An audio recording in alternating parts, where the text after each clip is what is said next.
Hello and welcome to Stretford Paddock for another episode of the Paddock podcast. I'm here with Ryan. All right? How you doing, mate? Yeah, not too bad. And Patrick. How you doing, man? You all right?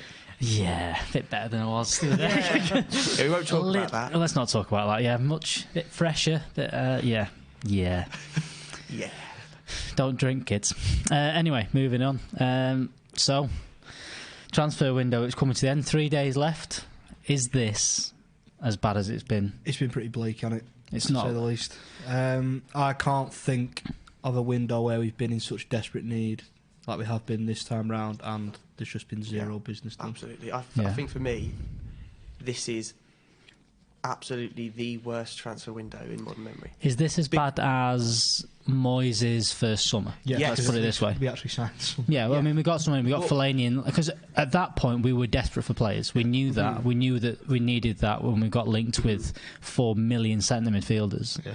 I'd argue we need, obviously that was ridiculous. We needed players then, but we need players even more now than we did then. Yeah, without doubt. Because this squad, for what we would like to achieve, which is top 4 and a cup, right? Yeah. Or Champions League, and Champions League football either through the Europa League and a cup along with that.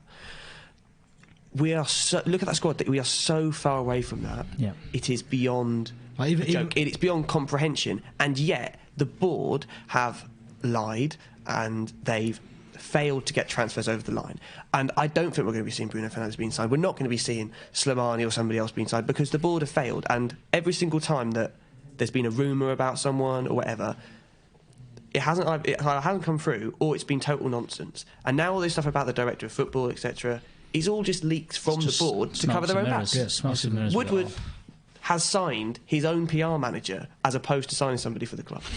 That tells you all you need to know. He cares more about his own image, and that's what feeds into the bigger story about Manchester United at the moment. Yeah. If they sack Ole, which is another thing, why hasn't he been back this transfer window? If they sack Ole, they won't be sacking him because they think it's best for the club to get a new manager in. They'll be sacking because everybody's attention is turned into the board, to the Glazers, and they'll be sacking Ole to get some pressure off of them. They won't be doing it for the good of the club. The thing is, I reckon they're at that point now with Ole as well, because we all love him. We don't want to see anything go sour with him.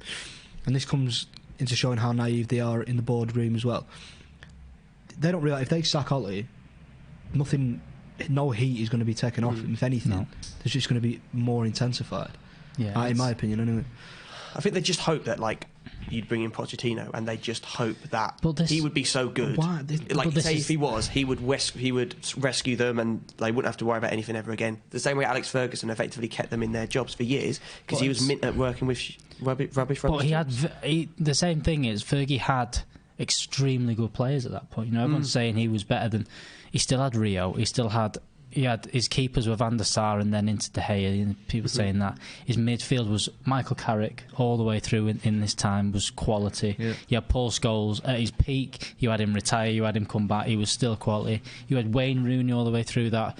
Forget all the players that mixed into that. Forget the fact we had Ronaldo in that time. We had Van Persie in that time. We had all these very good players around that. We always had that core of unbelievable.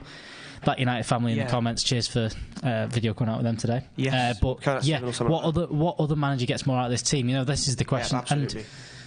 And you know, there's going to be questions about Ole, and I think everyone's questioning the mistakes he's making and things like that. But the one thing is that, you know, we're seeing this cycle now, time and time again now, with managers where they're not getting backed. Moyes, do we think Moyes was the right man? Probably not. But you know, he wasn't backed in the transfer market.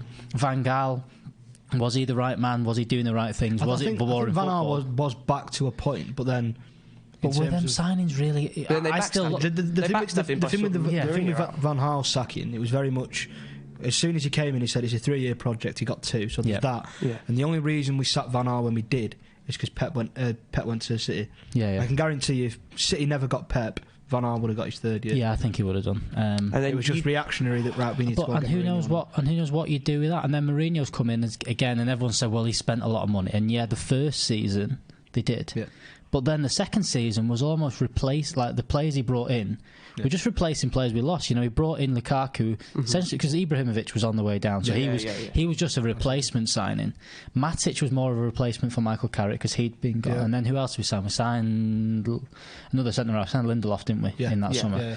which we all said we needed a centre half, and at the same time, Lindelöf was a young centre half. He wasn't going to solve your problem then. He wasn't going to solve the problem. He hasn't even necessarily solved the problem 3 years on. You know, he's a good player now. Someone in there saying, where did they spend 800 million if no one was backed? You know, they have been backed, but a lot of it has been replacing what's happened before. You know, you look at Mourinho's signings, and a lot of them were, you know, you had to deconstruct what Van Gaal had done. It's also the quality of the signing. The quality of the signings. Which we need to ask questions about.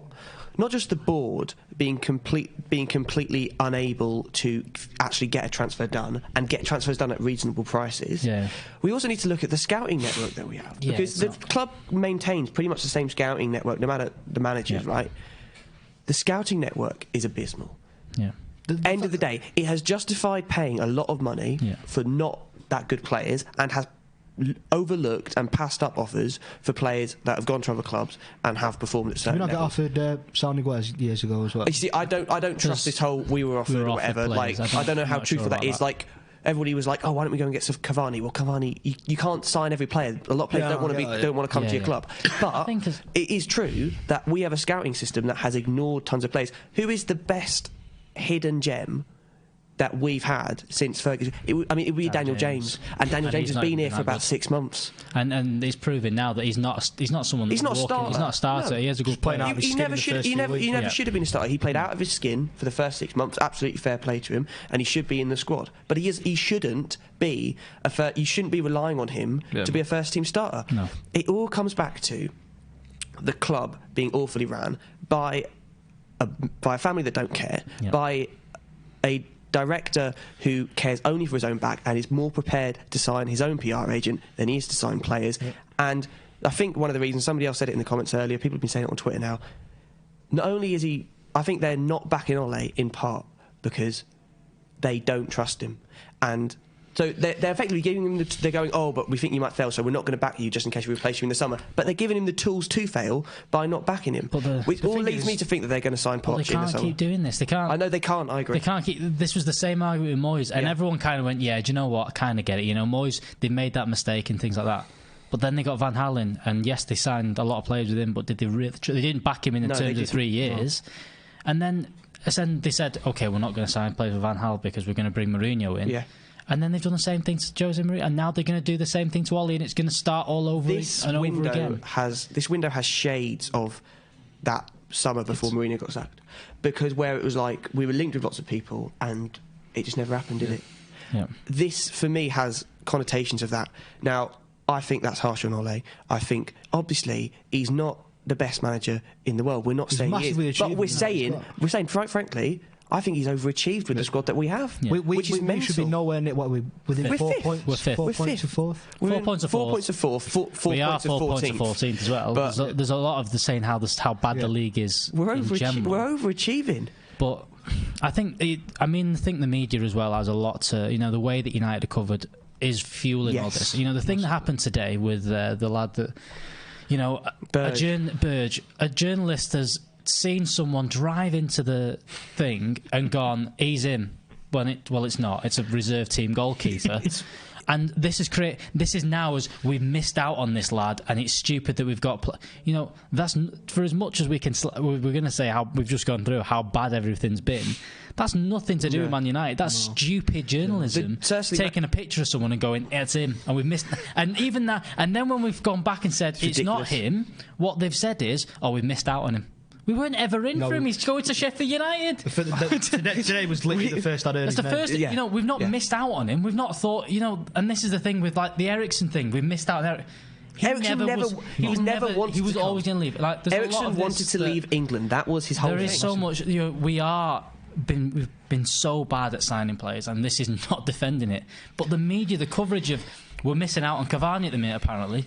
We don't want Cavani. He also, more importantly, he doesn't want to come to England. He has no interest. Yeah. So there's a lot of that. There's a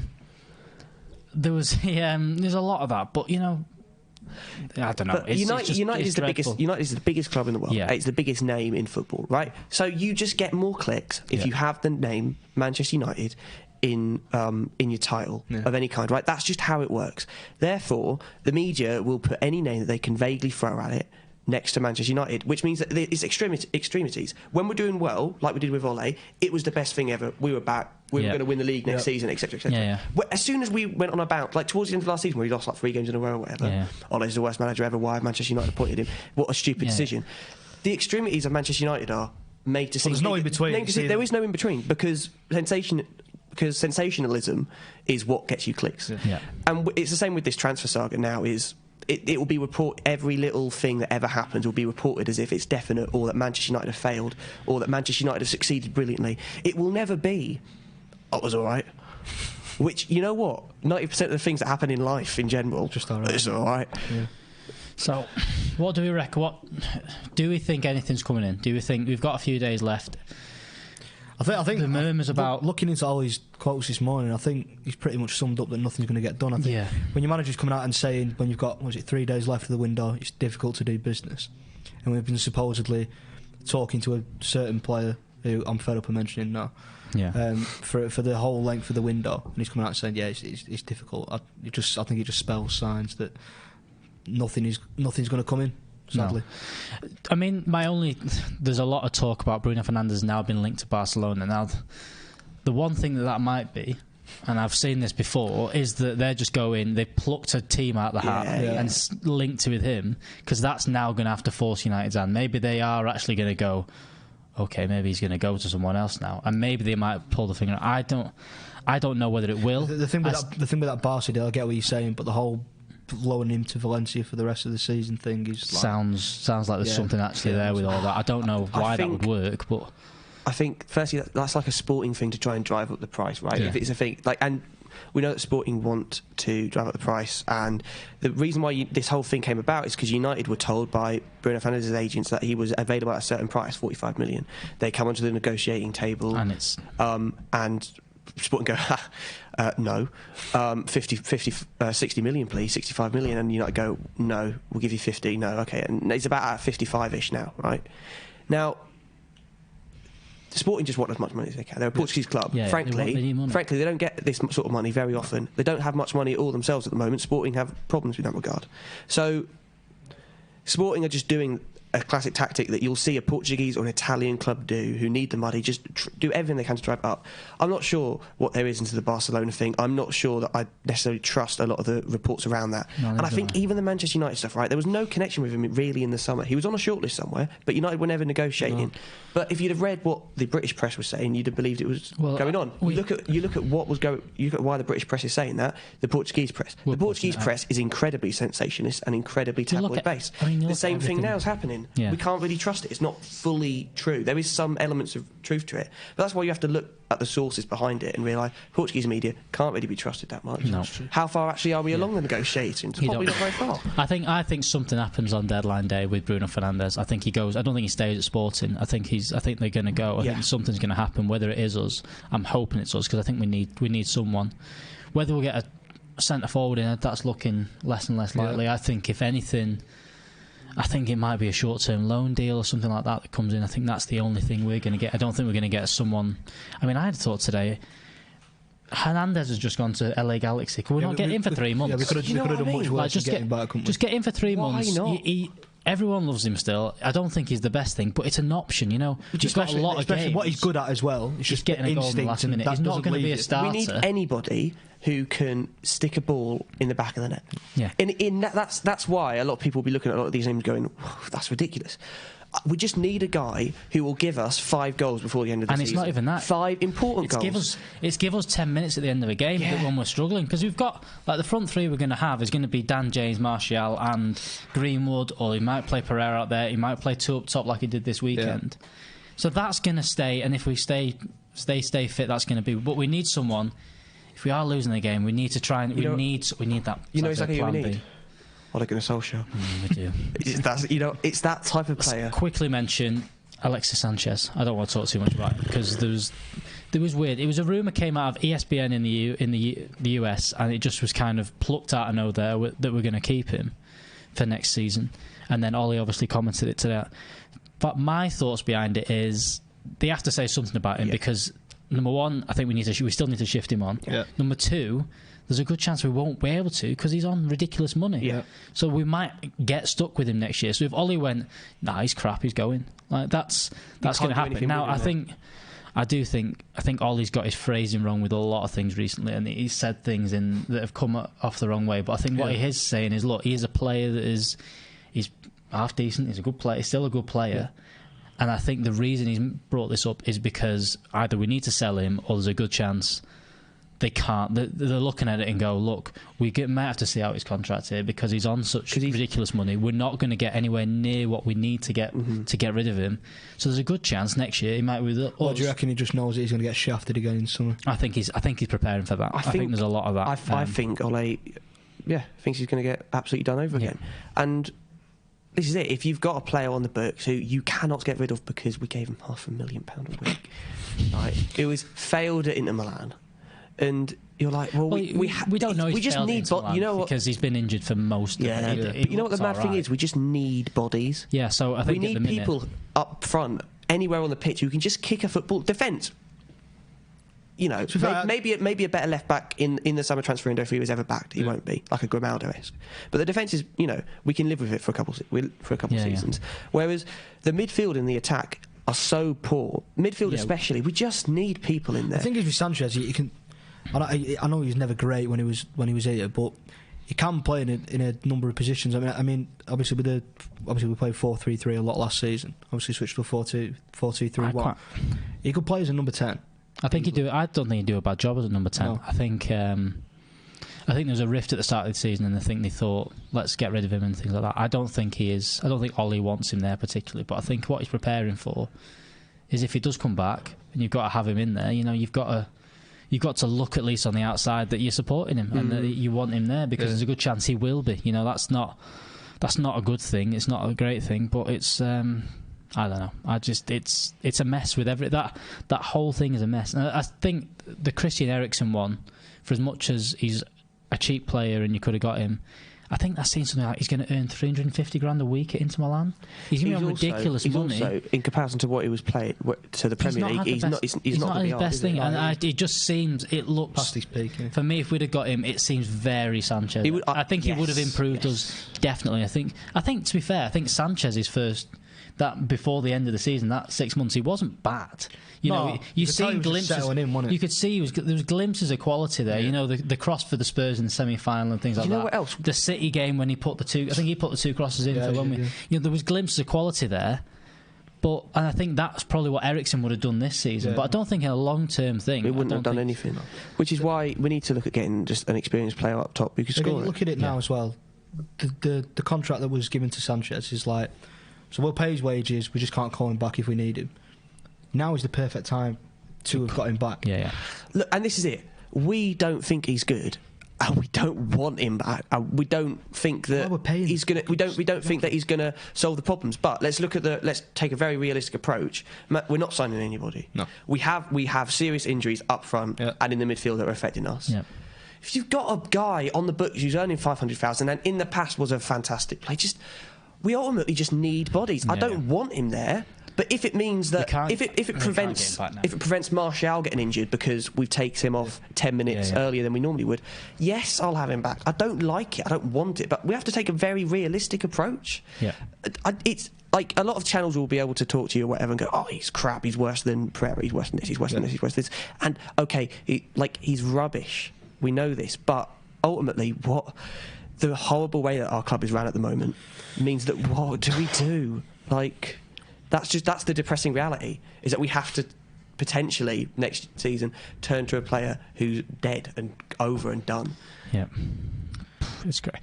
Right, director of football. A lot of that talk's come out again, which is surprising. This all comes out usually when transfer windows coming to an end and we haven't really signed someone and need something there. Yeah, there's a lot about Bruno Tabas and people saying Sky are reporting it, which means it's real. Sky know as much as everyone else. There's the odd time they get things, but it's not. No, they've definitely lost the touch. They've definitely lost the touch with Sky. So God knows what is actually going on with Bruno Fernandes. I don't think anyone really knows what's going on with it. I definitely think we're in for him. I definitely think we're trying to get him over the line, but End of the day, we'll all know in 3 days. We'll know in 3 days. Yeah, that's about all we can do right now. So, director of football, there's links with Henrique, who was at PSG. Yeah.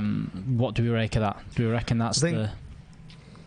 It's difficult when you talk about getting anyone from PSG that's been in that position, because PSG, they've always had ridiculous amounts of money to spend. Billions. Yes, while we have, like we said, while we have spent money, there's been a lot of money that's taken out, and probably PSG has spent the amount of money that's been taken out of our club. Mm-hmm. So again, I think it's difficult to say whether he'd come in and do a good job, which is something that we do need. I think you're looking at someone like the fella at Lille. Campos? That's the one. That's the one. I think the Monaco team he built when they got to the semi-final in the Champions League, just bringing in players like Falcao, Fabinho as well, Mendy, bringing players in like that, Bernardo Silva, and getting all the way to the semi-final, and did win the Ligue 1 as well that season. Yeah, they did, yeah. So I think probably someone along those lines is probably going to be a bit better in that position. I think this is it, though, is we bring in a director of football. Does that solve anything? Because the issue is, are we still going to have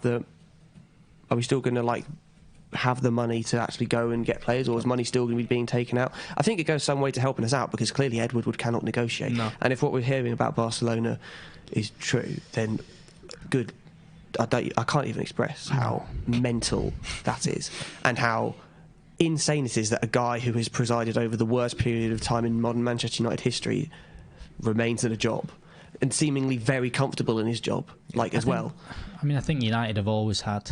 There's always the United tax, and there always will be. And also you see it when PSG sign players, when City sign players. They know they have the money to do it. Yeah. Now, City have been a little bit more frugal in the last few years. They've not gone out splashing the cash and stuff. But their first few seasons, right, if they wanted anyone, they had to spend 30 million. Yeah, massively. People forget they signed Rocky Santa Cruz for 28 million quid. This is what happens when everyone knows you've got money and you need players. Jesus Navas, all those players that they signed early on, especially under Mark Hughes. No, I think before that, under Mark Hughes, when they first came in, they knew they had the money. They knew they were going to spend it. It was only until they really got that core of when they got Silva and Aguero in that they actually started doing it. But the money they spent before that was ridiculous on players that. Yeah, I said Rocky Santa Cruz is the one. They just anyone in the Premier League that they were linked with. Adebayor. Same with and United are almost in a pretty similar position to that now, where apparently we've got loads of money. Apparently we've got loads of money. Apparently we can spend more than anything. Apparently, but allegedly, can do things all in the transfer market that no one else can. Jesus Christ. That director of football coming in is still going to have a horrendous job of getting players. Yeah. United can't sign. The Dan James one is probably the anomaly at the minute. But if United go in for someone, i.e. a Jude Bellingham from Dingy, he's 30 million. If someone else went in for him, they're probably looking at 10 million or something like that for a 16-year-old. United have to pay a tax. United have to do that. This is where getting someone in who's been in this job before. We've had the likes of Ferdinand and Fletcher have been linked to not help. No, someone of the two that we've mentioned already. If they're on the phone ringing other clubs around and they've got a bit of respect around Europe, they know, right, we can't really try and mug this fella off. Whereas Woodward's ringing up. 28 million. There you go. Woodward's ringing up and saying, "Oh, we're interested." And he was like, "Right, we can make a fool out of this moron." I think other clubs now cottoned onto it. They're cottoned onto it. They know that they know that we're just a money sack that they can just drain money out of. Yeah. They were bad at negotiating. We will always have to pay more as a football club anyway, because of the way that the media work around us, right? That's just, unfortunately, that's a reality. But not to the extent that we do. Yeah. I think what was really interesting was when Mike Phelan and all that was all confirmed as proper assistant managers and all that. I think he did an interview where he talked about how we're going to go and we're going to get the best and the brightest of British talent. Yeah. And make sure they're integrated in our squad. Not just British talent, whatever, but we're going to make sure that we're looking out for young British talent. Yeah. Daniel James was an example of that. Wan-Bissaka, Jude Bellingham would be another example of that. Those are transfers which make sense and take us down in the right direction. No, we're not just because they're British players, because they're young players who have potential and you can sink in with the squad. We should be doing that. We should be making Leicester City-esque signings. Yeah. We should have a scouting system that allows us to see a player like Soyuncu and go, boom, cheap bargain, this will be perfect. We shouldn't have to be going for big players every time or names that we're going to have to pay 50 million minimum.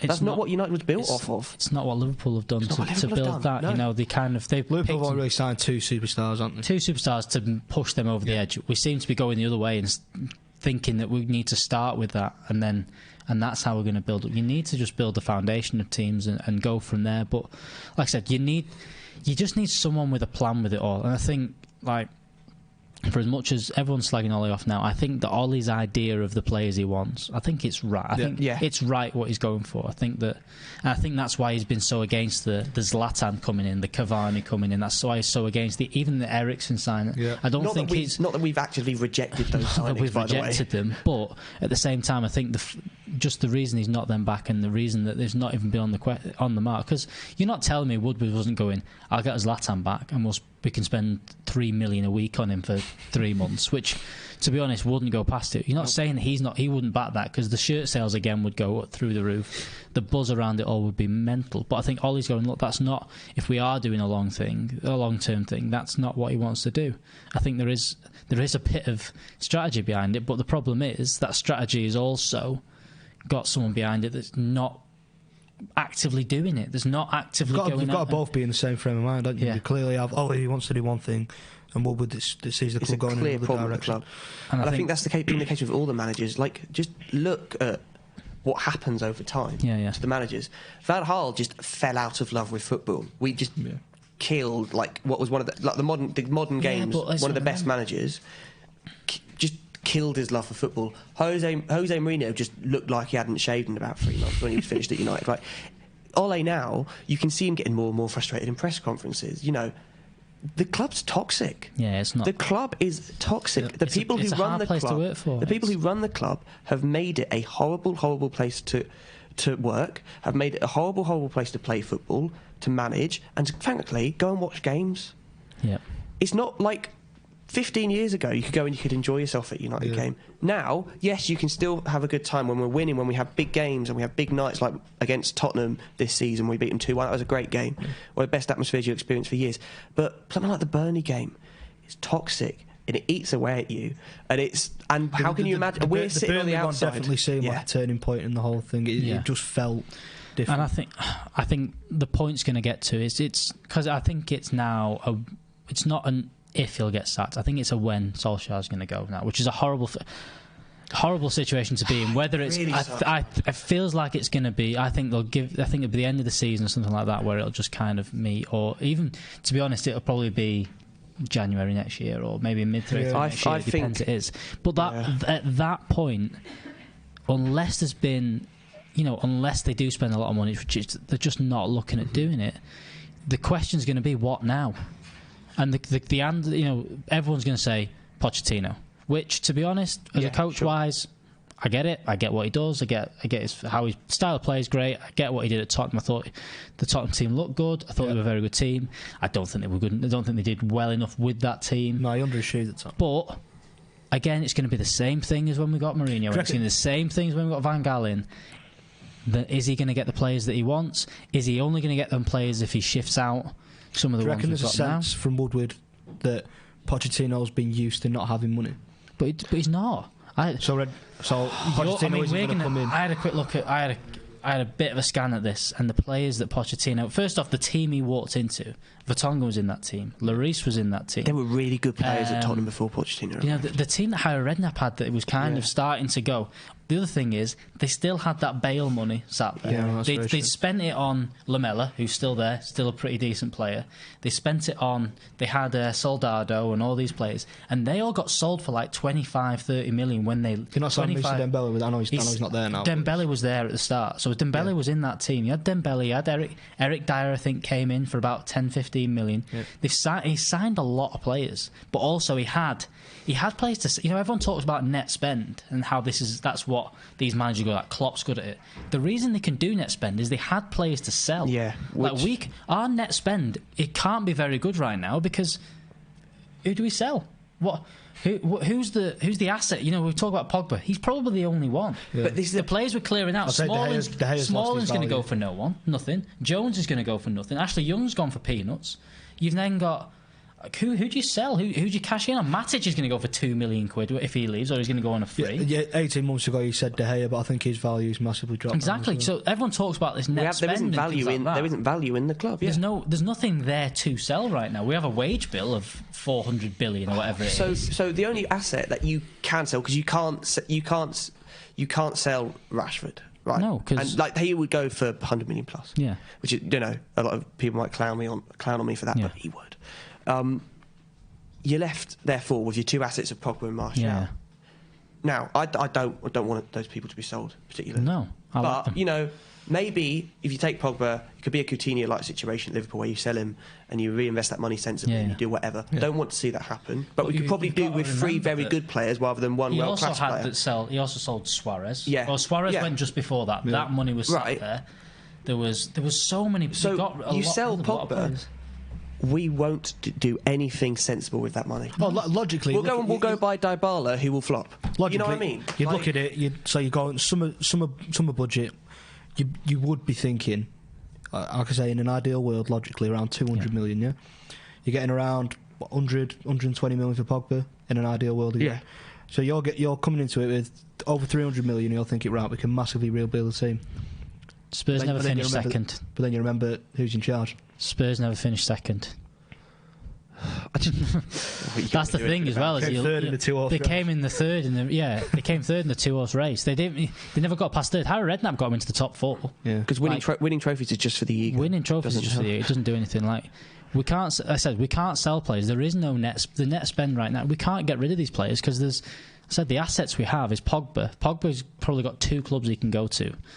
It's looking less likely that Madrid are going to sign him, so probably Juventus is going to be the only place. And Juventus need a midfield as well. Juventus are probably signing him, but no one's buying Sanchez. No one's recouping that money for us. No one's going to sign De Gea now because De Gea is on 300 grand plus. So they're our assets, and then if we sell Martial and Rashford, then we've got no one kind of thing. So and then we go out, we sign players who perform we overpay for players who then perform under the value that we should have paid for them. It's a horrible cycle that, frankly, the trend is only downwards. That's the reality of the situation at Manchester United at the moment. Can it get much worse? Because we sell our players, we bring in players who will perform worse because we cannot bring in good players. Yeah. And the cycle continues until we get worse and worse and worse and worse, and we get relegated with Leeds. That is a terrifying. No, I don't think it's going to go that far. I don't think we've got that because that's a West Ham or somebody crap like that. The thing is for United is United won't get to that stage because if the football keeps going worse and worse and worse, United still have that. They still have the fact that it's one of them. I was trying to use this analogy the other day and I couldn't quite get it. But do you know what good the New York Yankees are doing right now? In baseball, no, I don't know. But you'd still buy a New Yankees hat because that's the brand. If you you look at the Lakers, they've not been good in the last few years, but I don't really know how well they've done. No. You'd still buy a Lakers shirt. We are at that level where we're bigger than how well we do. Still, people are going to buy a Manchester United shirt, even if we're shit. Even if we're the worst team in the league, we'll still. Leeds United will never be that. Still be talked about. Leeds United will never get to that stage. That's the thing. United will always have that, and it's nothing to do with fans buying it. It's not. That's the whole point. It's tourists buying. Tourists are going to buy Manchester United stuff. It's not a case of whether people who support United. If we stop buying things and everyone. International fans stop buying things. There'll always be people buying stuff just because we are Manchester United, which is. It sounds like it's probably the same thing that Woodward says to people every week, but that's the reality of what it is. I think we're being saved by our youth players at the moment. Because what if we didn't have Rashford? Of course we are, but that's what Manchester United is. McTominay, who's been really, really good this season, don't care what anybody says, we really miss him at the moment. What if he hadn't been there this season? We have been saved by our youth academy, and any success in the future will be because of our youth academy, which is why... Okay, say at the end of the season, we scrape an FA Cup, we don't win the Europa League, and we fail to get Champions League. We part ways with Ole, right? Poch comes in and has 2 seasons of building and win stuff, and it's a great, beautiful future. The foundations for all of that has been laid now under Ole because he's integrated the youth more and he's developed the youth as well. Which is why I think, although he gets a lot of hate, I think even if he goes at the end of the season or goes in 2 seasons' time, he should be given the respect for laying the foundations for any potential future success at the club. Also been ruthless with who he's got rid of. You know, he could have, like everyone said, look, he was wrong to get rid of Lukaku, he was wrong to get rid of Ashley Young, he was wrong to get rid of Fellaini, he was wrong to get rid of Ship Small-enough, he was wrong to do that.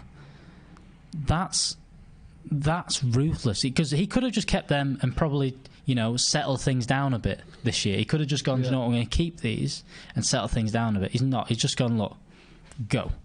Get rid of it. You know, why do we want to play that? Get rid of them. They don't fit what I want to do. Now, whether what you think Ollie wants to do is the right thing or not, he's sticking by that, and that's the only way he's got. That's how he has to do it. You know, I said there's so many questions about what he is trying to do, but you have to stick. He has stuck by what he wants to do. He wants to play football on the ground. He wants to do that. So Chris Smalling can't, for as much as a great defender, can't pass the ball. He's gone. Yep.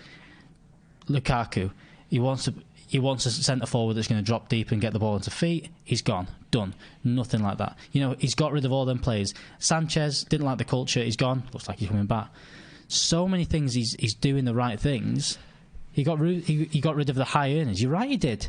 The high earners are the players who weren't pulling their weight. Players that weren't pulling their weight. You know, the only one that he won, and yes, did have a lot he was wrong not to replace them. I completely agree with that. I don't think he had control over that. Is that him?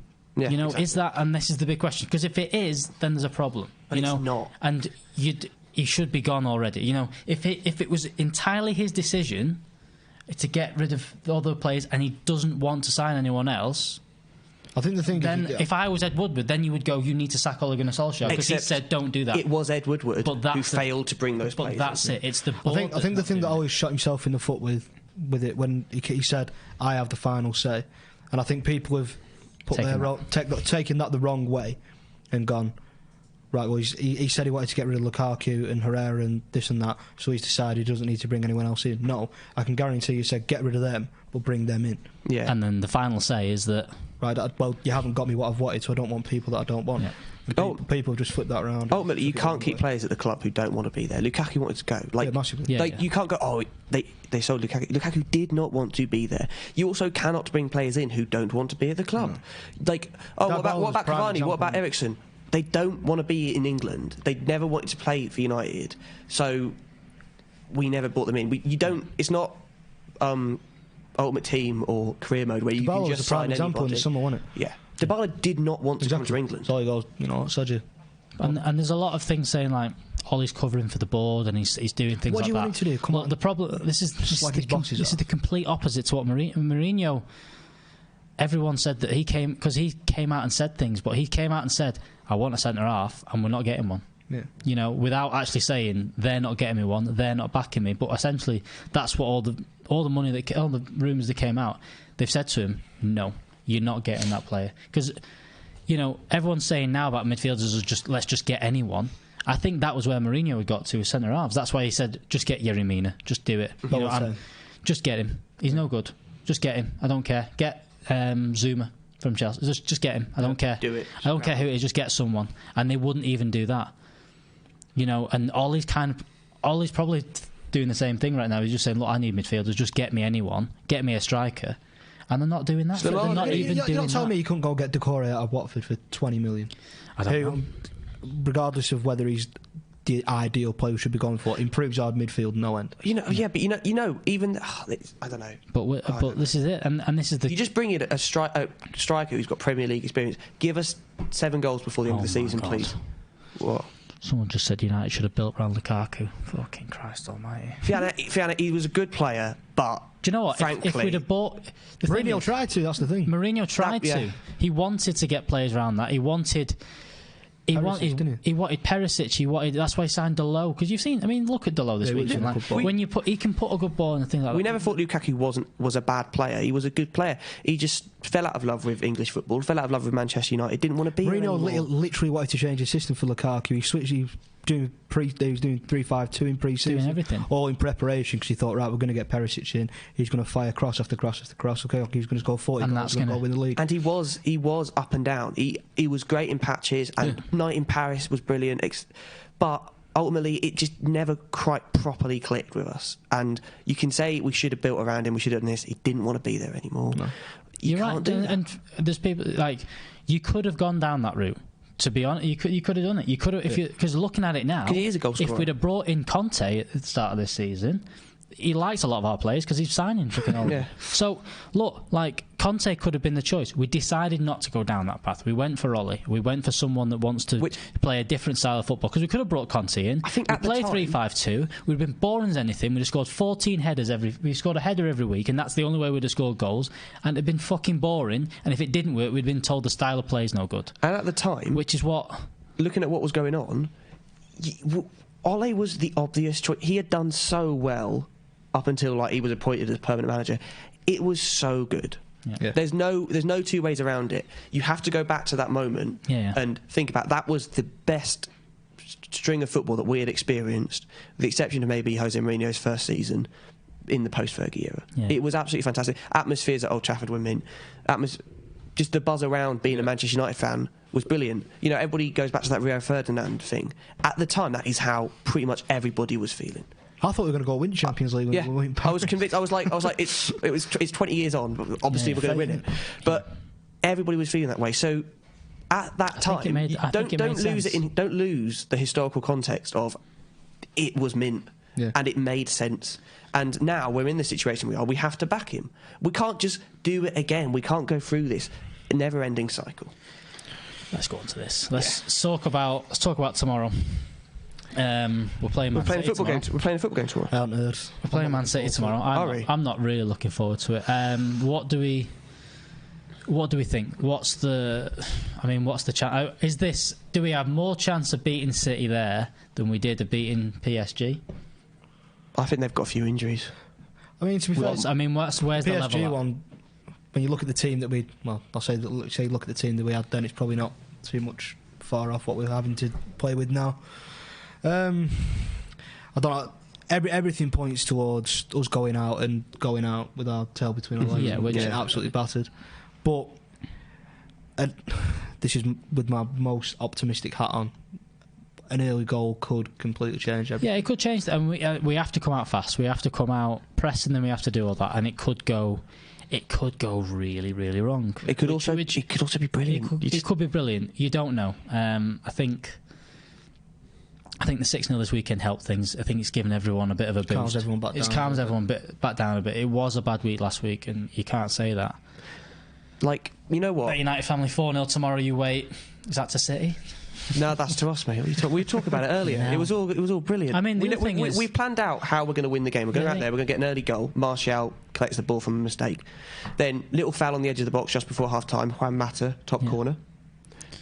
Goal final minute. I don't think Juan Mata plays tomorrow. Do you think Mata starts tomorrow? Because he rested against Tranmere, and I think he's going to go 5 at the back. And with the wing backs, three at the back. Is Phil Jones going to play tomorrow night? No, Luke Shaw will play at the left centre back position with Williams and Wan-Bissaka going forward. In form now, Jones, fresh off his goal. There you go. Scored a goal.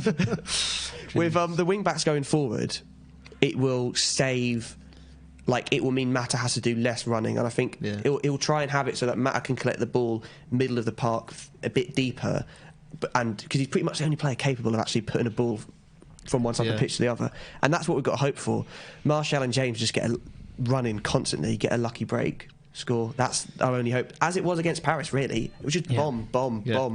Yeah, get a lucky goal. Let's see how it goes. I'm worried about it all. I mean, it could go either way tomorrow. You know, if he scores, if we do get through tomorrow somehow, if it's another miracle, if it's PSG, if it's that kind of feeling, which it will be. You know, if we do get through, massively. What will that do? The other. You know, will that change the season? Will that make things? Will that kick us on? You know, getting to a final would be huge, which is why I felt it's so bad that we had all them injuries at the time of this, because I think if we'd have put if it had been not even a full strength team, if we'd have had a McTominay and Rashford fit for massively, you got a chance for if we'd have had that fit, we'd have had a chance maybe in the first leg, and we wouldn't have been absolutely played off the park. I don't think. I think we'd have. I still think City. I mean, obviously City are a better team, and obviously going to do that. But I think it's a shame, especially when you look at what we didn't do well in that game as well. With obviously City just pressed us to fucking. we only had two options in Lindelof and Jones collecting the ball out. If you've got McTominay dropping in there as well to just to act as someone else as well, it would have helped things like you say. But you can't delve too deep. We're just gonna have to see what happens, and fingers crossed. Fingers crossed. What are we more hoping that it's not an absolute battering, or are we just hoping for? I mean, that's kind of my kind of bit in this is, look, don't do anything daft this week, because it could go that way. It could go if they get the early goal, it could be the other way. I think if we go 2-0 down within 20 minutes, it's not going to look great, but genuinely just bring the people who need to start every game just off, because nothing's going to come from this game. If it's going badly, just say Maguire off, Martial off. Don't get injured. Right, just leave it. Yeah, I think I will always watch a United game, no matter how stacked the odds are against us. Oh yeah, you're always with that childlike. It could happen. Absolute belief of it could happen, because occasionally, you know what, it does. It does. Now and again, it happens. It could. I mean, it could have. It could happen. I mean, the City game at the start of the year. Yes, we had two big players missing out of that, McTominay and Rashford. But I don't think anyone fancied us ahead of that. And we've absolutely flown out of things. I was so happy that day. And I think the fact that we've got to rest players at the week. We rest a few at the weekend. That's about all we can say. We rested Dan James a bit. Brandon Williams got a bit of a break. Fred only got half a game, which meant he's going to be a little fresher, because I think that City game we looked tired, didn't we? We looked tired. Huge game for Fred, or at least a lot of rest on his shoulder, because he's going to have to be the guy in the midfield who's... He was the only one in the first leg that looked like he was coming deep and moving around. But right, before we go, score prediction for tomorrow, and are we signing anyone? I'll get the bad news out of the way first. We're not signing anyone, but tomorrow we're beating City and going all the way to Wembley. Yeah, there you go. Okay. Patrick? 3-0 Manchester United, we're not signing anyone. Okay. I'm going to go the opposite for it. I reckon we'll win 2-1. I think we'll just get knocked out, and I reckon we'll sign someone. I think we're going to get... I think one might come in. Slimani. It might be Slimani, but I think we'll get someone. Thanks, everyone, for watching. We've got 3-point preview coming out later with Carl from That United Family, and then we've got all the usual matchday stuff. Steve will be doing the transfer news, I believe, in the morning, and then we've got usual matchday team news, watch along, and a review after the game. Make sure you join us there, and we'll see you next time. Cheers.